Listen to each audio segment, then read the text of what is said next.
How's it going, everybody? My name is Hunter Miller, and I am a student with Athens State University.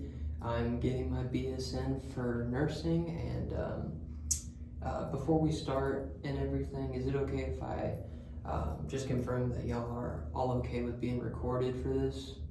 Yes. Okay, thank you. I was planning to have my PowerPoint presentation on a big TV monitor, but there were some complications with it, so I'm sorry, but we're just gonna have to use my laptop for the time being. So if y'all could all just gather around and just kind of look at it.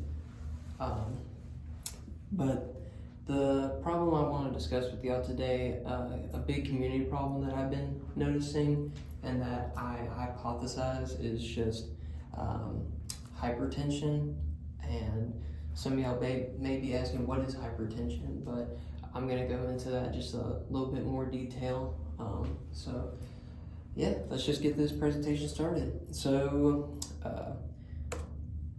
the objective of the program is, by the end of this session, I want you to be able to understand what hypertension is and why it is a serious health condition. I want you to identify common risk factors and symptoms associated with high blood pressure. Also, I want you to just learn practical steps to prevent or manage hypertension through diet, exercise, medication, adherence, just different forms of that nature. And also just want you to recognize the importance of regular blood pressure monitoring and medical checkups. So what is hypertension? Hypertension, or high blood pressure, occurs when the force of blood against your artery walls is consistently too high. So basically there's just, like it says, blood pressure, it's just too much pressure has built up. So it's causing an influx. But a normal blood pressure reading is around 120 to 80 millimeters per mercury, and is considered, when it stays at 130 over 80 or higher, it is considered high. The problem with hypertension is that it often has no symptoms, earning it the nickname the silent killer. Without proper management, it can lead to severe complications such as heart attacks, strokes, and kidney disease, and sometimes even death.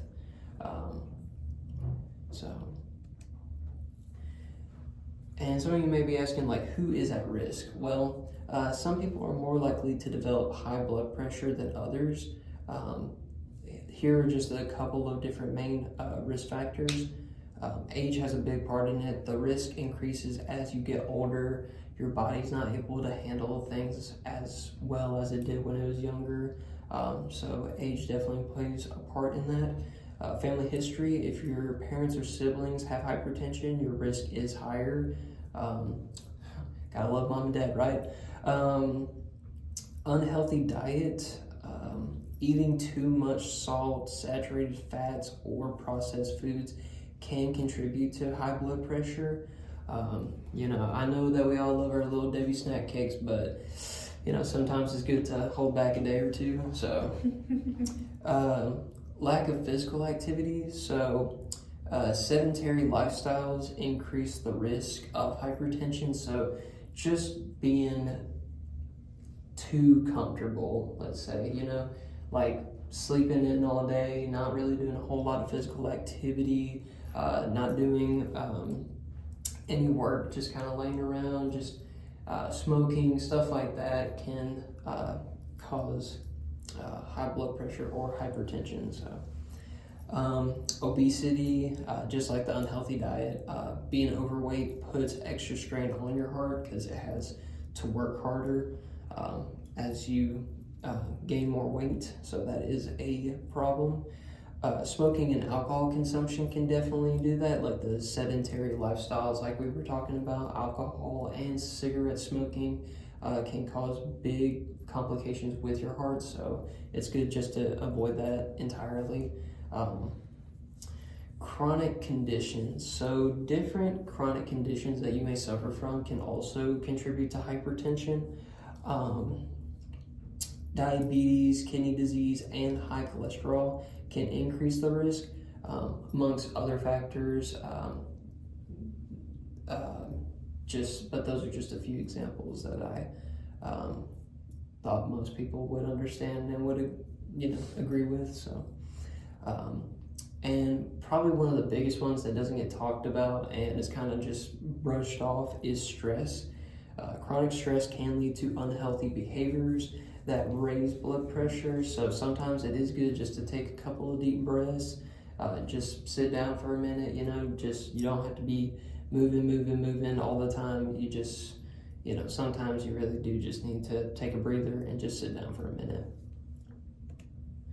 So there are some symptoms and complications with this, with hypertension. I know that I said earlier there's not a lot of known, but you can kind of hint at some sort of symptoms, and that's like phrasing it loosely. This quote right here, many people with hypertension do not experience symptoms until it is dangerously high. However, some may have headaches, dizziness, blurred vision, or shortness of breath.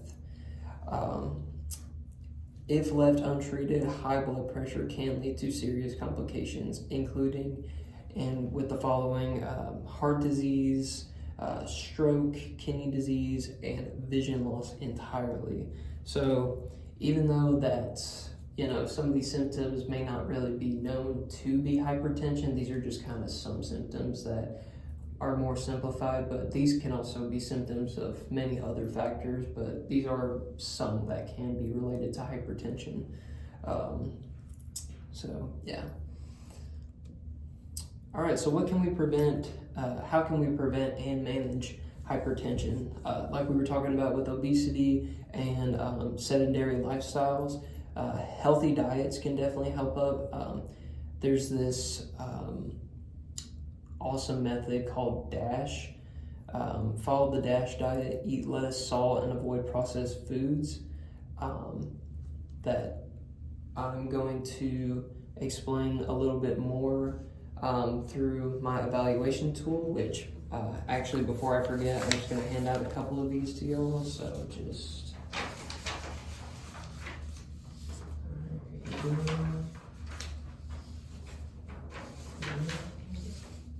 there's two at this table, so I'll give y'all two. Awesome. All right. So in that evaluation tool, it talks a little bit about DASH, but that's just like some extra info, not really the whole evaluation tool. So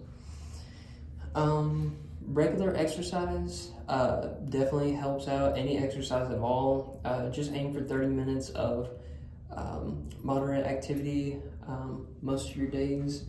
Running, jogging, heck, even just walking can make tremendous strides in your health, and honestly would do you way better than any sort of pill or concoction that you get told on TV, that like burns fat or, makes you better in the long run. Just really most of the time, it's just healthy diet and exercise can do just wonders for you. So definitely keep that in mind. Healthy weight, so relating to healthy diet and exercise, just managing a good weight level for yourself and for your body can definitely do wonders for not only just your heart but other systems in your body, so they don't have to produce as much and work as hard, because you get like one of everything, so you better treat it pretty nice. And there's not always going to be a donor around, so that's always good to just think about. Reducing stress, like we said, just take a couple of deep breaths every once in a while can definitely help your health. Quitting smoking and limiting alcohol, like I get it, we all like to drink just a little bit, you know what I mean, every Friday night, but it is okay to just limit, just moderation. It's all about moderation. It's always been about moderation in life, so definitely want to moderate that and kind of just watch out for it, and just quit smoking. You're literally inhaling smoke into your lungs. Like, why just stop? Like, I know it's hard to quit, but definitely just at least try. So yeah. And monitoring your blood pressure and just checking it regularly and keeping a log of it can definitely do wonders for you, just to see if there's any elevations or different strides when it comes to your blood pressure. Can make a huge impact on your overall health and functioning. So there is that. And taking medications as prescribed. Just follow your doctor's orders, advice, just very, very carefully. Not a lot of people follow the advice of doctors because they want to answer to Dr. Google, and that's really not the best thing to do in any situation, because, like your parents should have told you, and your grandparents should have told you, people on the internet lie, and you can't trust everything unless it's from a very reliable source. So definitely always just keep that in mind. But just listen to your doctor. Heck, even get a second opinion from another doctor, a different professional, just somebody. Just make sure that you're taking the prescription. And if you have any questions or concerns, go talk to another health professional, or at the very least, just get confirmation with your own doctor and just see if there's any alternatives to what you can do. All right, so just kind of on the Q&A portion / evaluation, I'm going to be taking up y'all's evaluation tools, but I mean, is there any questions that y'all have that I can answer? No. No? Okay, awesome. All right, and I'll just be collecting these. Thank you. Thank you. And thank you so much. All right.